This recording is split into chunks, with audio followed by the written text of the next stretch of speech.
Welcome to this explainer. Today, we're unraveling a really fascinating and frankly totally counterintuitive strategy behind the Absolute Select Value ETF. Most of us just call it by its ticker, ABSAQ. You know, if you've ever peeked under the hood of most exchange-traded funds, you probably expect an equity fund to be fully invested in, well, equities, right? But ABQ, they take a massive detour that totally challenges conventional investing wisdom, and we're going to unpack exactly why they do it. So let's just dive right into it. ABEQ is an actively managed equity ETF built to hunt down value in the stock market. But if you look at its actual portfolio, it holds a whopping 8.45% of its assets in zero-yield U.S. Treasury bills. Seriously. And it doesn't even stop there. They hold another 8.39% in U.S. Treasury stripped interest securities. So when you combine those, you're looking at nearly 17% of this so-called equity fund just sitting parked in cash equivalents. Crazy, right? And that brings us to a glaring paradox we absolutely have to talk about. Because usually, as investors, we pay premium fees for active equity exposure, right? We want those fund managers out in the trenches, actively picking winning stocks. We don't want them letting our hard-earned money just sit idly in cash or zero-yield government paper. So why on earth would you pay a management fee for an equity ETF only to have a massive chunk of it just sitting in cash? Well, that leads us to Section 1, the ETF Cash Paradox, and how this fund is shattering the mold.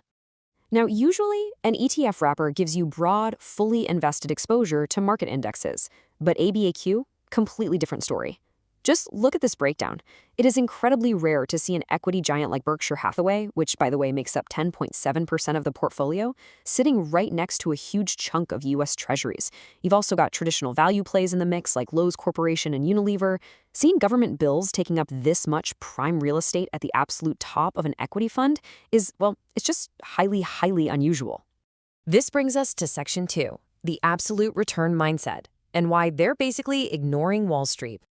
To really get this paradox, we have to talk about the philosophy of ABEQ's sub-advisor, St. James Investment Company. They manage this fund with a hyper-disciplined approach that pretty much just ignores the herd. See, most traditional funds operate on what's called a relative return mindset. Basically, they just want to beat a benchmark, like the S&P 500. And to do that, they stay fully invested 24/7, buying whatever's popular just to keep up. But ABEQ, they use an absolute return mindset. Their main goal is generating positive returns over complete market cycles while strictly preserving their capital. If they can't find stocks trading at a deep, deep discount, they simply refuse to buy. They just patiently hold onto their cash instead. And that's the absolute crucial takeaway here. ABQ views cash in a completely different light than most investors do. They don't see it as a drag on performance or some sort of indecision. No, they see it as strategic ammunition. The advisors actually call it optionality. Holding cash protects the portfolio from the downside when the market is getting too frothy or overvalued. Plus, it gives them the dry powder they need to just swoop in and grab world-class businesses the literal second their prices drop to an attractive level. Moving on to Section 3, a concentrated value portfolio, basically building a bespoke collection. So this super patient approach, where they are totally fine with hoarding cash, naturally leads to a very distinct, highly concentrated portfolio. Since they only buy when the price is absolutely perfect, they aren't forced to hold hundreds of mediocre stocks just to fill space. They use a completely sector-agnostic strategy. We're talking massive, specific bets that totally ignore traditional index weights. Look at this. They hold over 20% in materials and over 16% in U.S. government and agencies, which, again, is that big cash stockpile we've been talking about. Meanwhile, giant index sectors like technology, they make up less than 4% of the fund. They're really just handpicking a bespoke collection of their absolute highest conviction ideas. All right, Section 4, the 5-stage investment process. Let's look at their selection mechanics.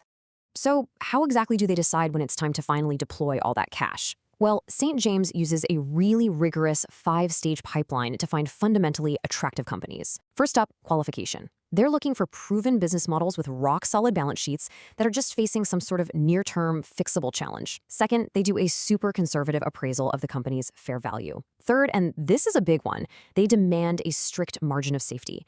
That basically means the stock has to be priced at a massive discount to what it's actually worth. Step 4 is portfolio construction, with a massive focus on controlling risk. And finally, step 5 is a rigid sell discipline. They will exit a position if the fundamentals start eroding or if the stock price finally hits its true value. It's simple. If a stock doesn't survive all 5 of these stages, they just don't buy it. They hold cash instead. Their conviction in this whole process is so high that they've actually hardwired strict internal rules into the portfolio. For instance, they limit the entire ETF to just 20 to 25 of their absolute best ideas, no filler. They cap individual stock positions at a maximum of 8% at cost, and they cap any single industry at 20%.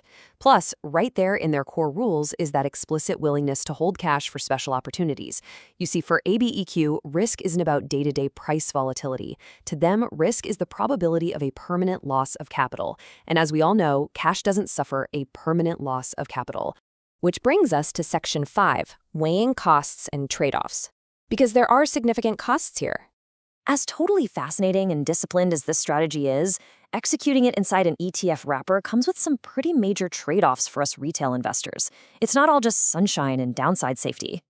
A recent analysis by Koala Gains really puts this whole thing into perspective. Take a look at this comparison between ABQ and a passive value giant like Vanguard's VTV.